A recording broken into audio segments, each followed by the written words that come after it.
So I'm Beth Myers, and I am here with my colleague and friend, Gail Green, and together we lead the Women in Leadership Boot Camp. We call it the Discovery Boot Camp. And one of the topics that we cover, Gail, is apologizing as a habit, as something that women struggle with in the workplace. Do you want to tell us a little bit more about that? I'd love to talk about this because not only is it so prevalent in women, is I relate to it. So apologizing to where it becomes an automatic response when there are challenges being faced or potential criticism, where that becomes an automatic, I'm sorry. I remember earlier in my own career where was part of my nature. And it's interesting. The University of Waterloo did a study and found that women were 30% likely to have a lower threshold for what was considered inappropriate behavior than men. So that as a result, women being more critical of themselves and more ready to apologize in case somebody might see their behavior less than or maybe inappropriate.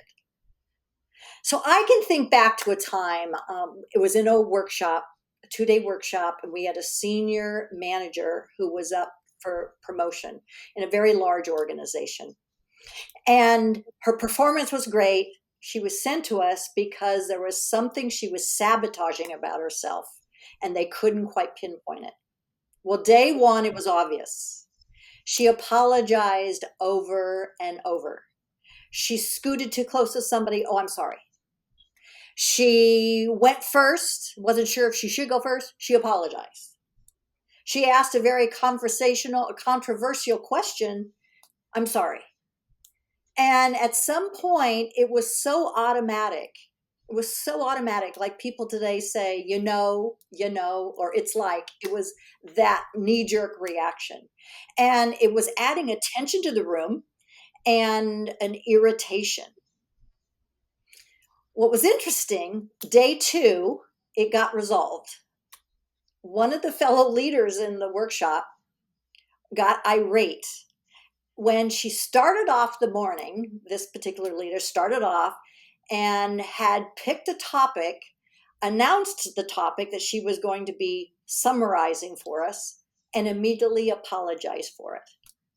And her fellow leader said, "You apologize about everything. Just say it."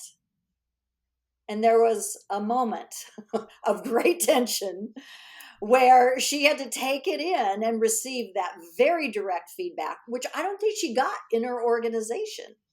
Very direct feedback, a moment of embarrassment, but the environment was such that it was a very safe place to learn.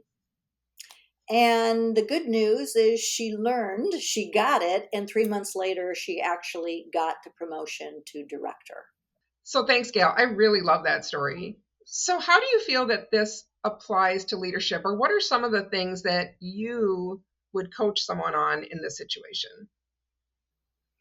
We have found several different components as we whittle it down in our workshop that work consistently. And in the workshop is a boot camp. We call it the Discovery Boot Camp because we're there to discover.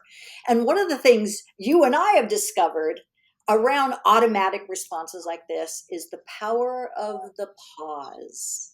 To actually pause, to give yourself a moment to breathe and to consider what you really want to say, rather than the knee-jerk reaction, the automatic reaction, to be able to take a moment and consider so that we actually hear ourselves. This particular leader, she didn't even hear how often she said, "I'm sorry." It was so automatic.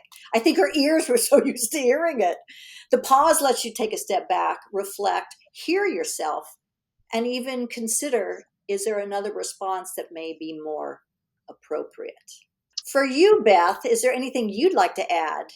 So I was thinking as you were talking, Gail, and everything you said is absolutely true that we have seen over and over again, and probably within ourselves as well. I think there might be another aspect to people saying that they're sorry. And sometimes it may come from an empathetic perspective. So I don't know if you have been in this situation, but someone's telling you something really awful, really sad for them, a terrible experience, and we say, I'm sorry. And this is something that I do all the time. And my husband actually calls me on it. He'll say, why are you sorry? You didn't have anything to do with it, if he's telling me about something that happened. And I always say, I don't mean it, I'm sorry. I mean it, I'm sorry that that happened to you. And I realized that those perhaps I'm sorry is not the correct way or the most appropriate way to communicate empathy. And this has taken practice on my part to be able to say, that must have been horrible. Or that sounds like that was a terrible experience. What did you do? Or what's the situation now? And sometimes it's okay to say, I'm sorry, as long as you add the context, I'm sorry that that happened to you.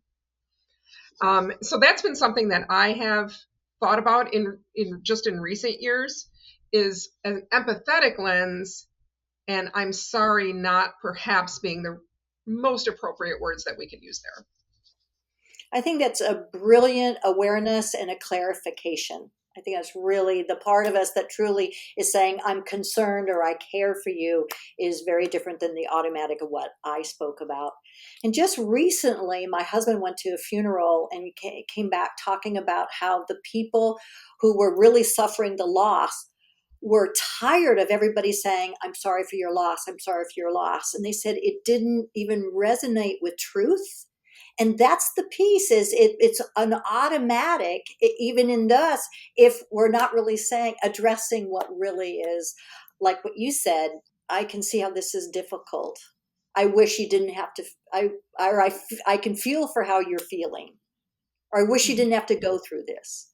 So I think there's a piece of leadership, which is always our leadership awareness focus, of what is the impact I'm leaving, but what am I saying and communicating, and is it what I really want to be saying? And that really threads throughout leadership, right, is the ability to communicate effectively, which is so much of what we cover in the Discovery Boot Camps for women leaders. Yeah, that's what makes it so thrilling and dynamic in every single session.